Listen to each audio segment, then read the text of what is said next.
Y a un mes de el horror que comenzó el 7 de octubre, estamos en comunicación con el embajador Eyal Sela, embajador del Estado de Israel en la República Argentina. Embajador, ¿cómo le va? Lo saluda aquí Darío Mizrahi.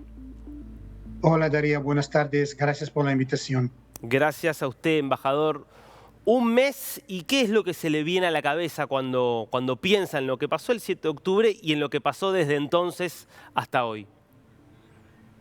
Bueno, el 7 de octubre fue la mayor barbarie, el mayor ataque contra judíos desde el Holocausto, donde la organización terrorista Hamas, apoyada por Irán, mató, quemó, violó, llevó rehenes, población civil, buscaron matarlos, buscaron asesinarlos, llamaron a sus padres diciendo que hay que ser orgullosos de ellos, dieron dulces para festejarlo, barbaries que no vimos casi 80 años, y lo único que podemos comparar de la recién historia es lo que hice ISIS, este tipo de brutalidad.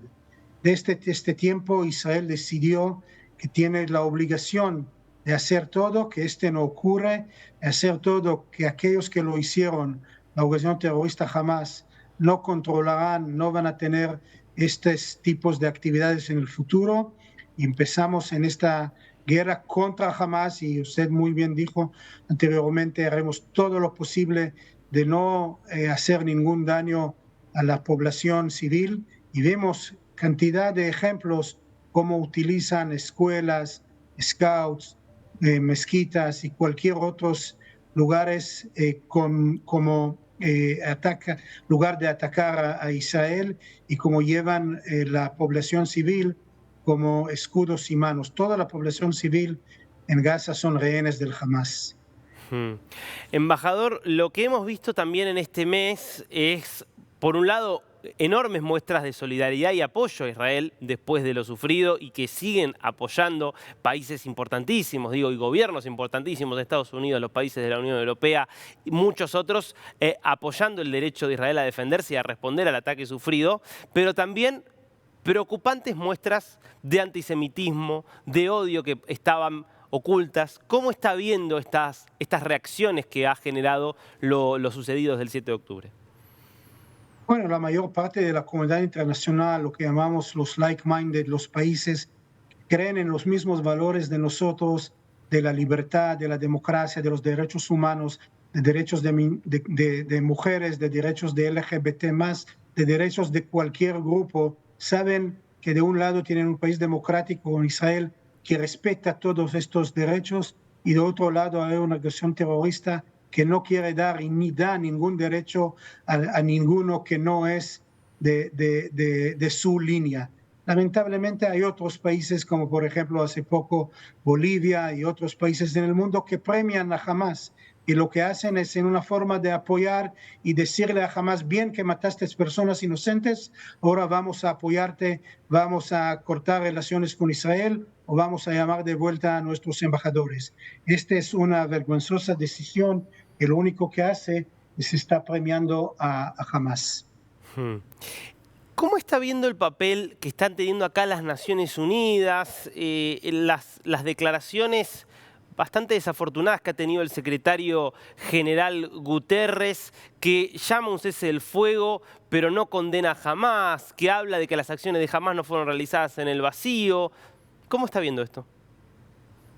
Bueno, yo pienso que fue inoportuno de parte del Gutiérrez de decir las cosas, y más que todo vemos lo que no hace nada el UNICEF para buscar información de los más de 30 niños, de ellos Kfir, un argentino con 10 meses que está allá, que la Cruz Roja casi no hace nada de buscar, de tener información de aquellos israelíes que están rehenes allá.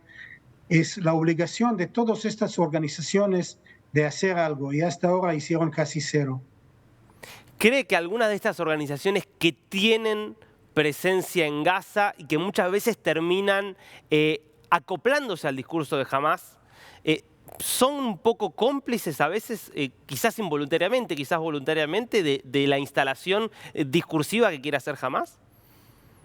Bueno, lo que vimos son muchos ejemplos. Por ejemplo, la UNRWA, que es la organización que tiene que ayudar a los refugiados, pero no como la ACNUR, es una organización de Naciones Unidas que busca cómo resolver el problema de refugiados. La UNRWA quiere que siga el tema de los refugiados y uno de los materiales que tiene que usar la UNRWA llega a Hamas. Lo vimos varias fotos en los terroristas llevaron con ellos botequines y muchos material que en lugar de llegar a la población que lo necesita, llegó a los terroristas. Igual el uso de la gasolina.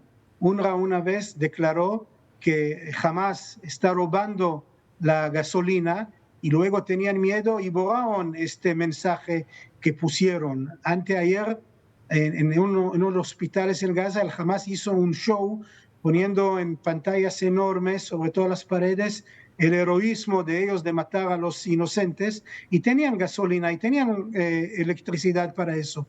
Lamentablemente, la gasolina que ellos roban no llega a los hospitales, no llega a la población civil, pero sí llega a la propaganda y a la máquina de guerra del Hamas. En paralelo veíamos hoy en Buenos Aires, por ejemplo, y se vieron también en distintas ciudades del mundo, el reclamo reiterado por la liberación de los rehenes, más de 240 que continúan en poder de Hamas, más de 20 que son argentinos, lo decía usted recién, embajador. ¿Cómo está viviendo Israel lo que significa tener que librar esta guerra con la angustia de saber que hay 240 personas que están en poder de Hamas, posiblemente en Gaza? Bueno, el primer objetivo de Israel en esta guerra es la liberación de los rehenes. Nosotros pensamos que cuando el Hamas está en esta situación cada vez más difícil, su voluntad de sacarlos, de hacer caso al llamamiento que hacen en todo el mundo, crece. Hasta el momento no se vio, se liberaron para tener algún apoyo 4 de los rehenes que están allá, de los otros casi no da señales de vida, no deja a los representantes de las organizaciones internacionales de visitarlos. Nosotros estamos haciendo todo, y no voy a poner en detalles, para liberar a nuestros rehenes, nuestros hijos, hijas, nuestros abuelos y abuelas que están ahí bajo el Hamas. ¿Cómo está hoy Israel a un mes del horror, teniendo que librar una guerra en la cual, hay que decirlo, muchos soldados israelíes están realmente arriesgando su vida? Ya hay cerca de 30 que han perdido la vida combatiendo al terrorismo allí en Gaza. Es un país que está paralizado en algún punto ante lo que ha sucedido, que está tratando de salir adelante. Claro que está intentando de salir adelante, a pesar de la tristeza, a pesar de evacuar gran parte de la población israelí que ya no vive en estos kibutzim o ya no vive cerca del Líbano también, pero hay una enorme convicción que vamos a ganar esta guerra y que vamos a cambiar la situación. Es imposible que niños israelíes más van a tener miedo de dormir en sus casas, y que esta organización terrorista podrá tener estas capacidades en cualquier momento cuando ellos quieren, y más que todo cuando Irán le diga usarlo, lo van a usar. Esta es nuestra obligación y ahí vamos, y lo estamos haciendo cumpliendo todas las reglas internacionales, todas las reglas de la guerra, todas las leyes humanitarias. Somos un país basado en derechos humanos, en la moralidad, y así estamos defendiéndonos. Mencionaba el caso de la República Islámica de Irán, que está incentivando ataques desde todos los flancos posibles contra Israel, desde Yemen, desde Siria, desde Irak, desde el Líbano, por supuesto, desde la Franja de Gaza. ¿Cómo es esto de tener que pelear contra un enemigo que utiliza todos los recursos que tiene a su disposición, todos los grupos que le responden para atacar a Israel? Bueno, nosotros estamos afrontando por el momento el tema del Hamas, pero estamos listos para cualquier amenaza que llegue de otro lugar. Sí, el tema de los Houthis muestra el interés de Irán de usar cualquiera contra Israel, pero también contra aquellos que quieren la estabilidad y que quieren tener una mejor situación en el Medio Oriente, sea Arabia Saudita, sea los Emiratos, sea cualquier otro país en esta zona.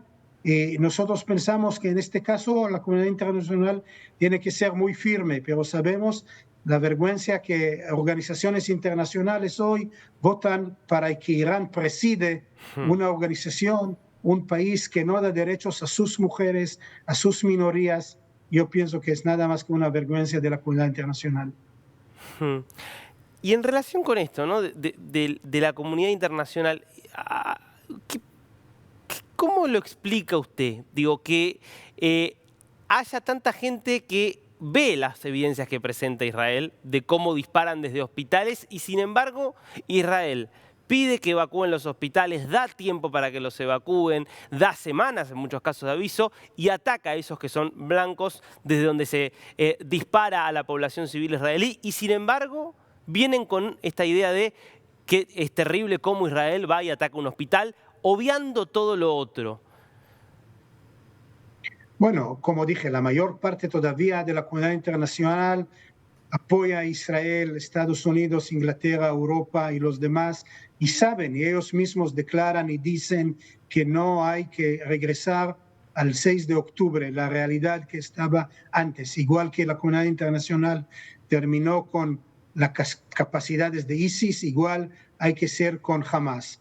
Hay otros que por sus diferentes intereses no lo hacen. Nombré algunos de los casos. Hay que hacer la pregunta hacia ellos. Yo pienso que algunos de sus decisiones están apoyando al terrorismo y están premiando a Hamas. Usted decía, no se puede volver a la situación previa al 7 de octubre y lo ato un poco también con lo que planteó el primer ministro Netanyahu, de que quizás Israel tenga que hacerse cargo de la seguridad de Gaza por mucho tiempo.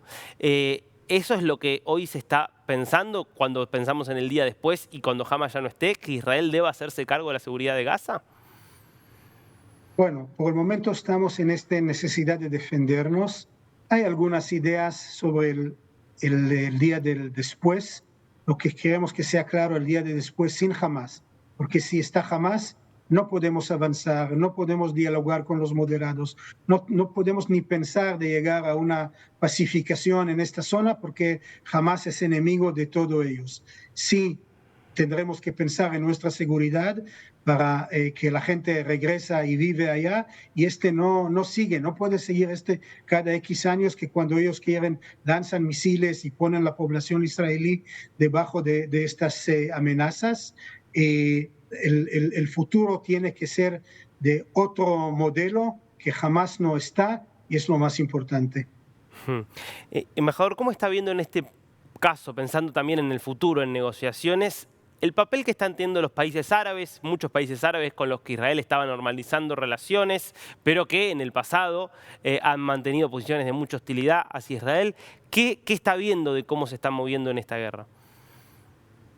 Bueno, eso es lo que dije anteriormente. Los enemigos de la paz y de la pacificación van a hacer todo para dañarlo. Lo tuvimos también en el pasado. Yo espero, estoy seguro, que cuando todo termina, vamos a buscar conjuntamente el camino, los diferentes caminos para tener un mejor futuro, tener mejor acercamiento entre aquellos que quieren vivir en paz en esta zona. Embajador Eyal Cela, muchísimas gracias por este tiempo con niños. Gracias, Darío, muchas gracias.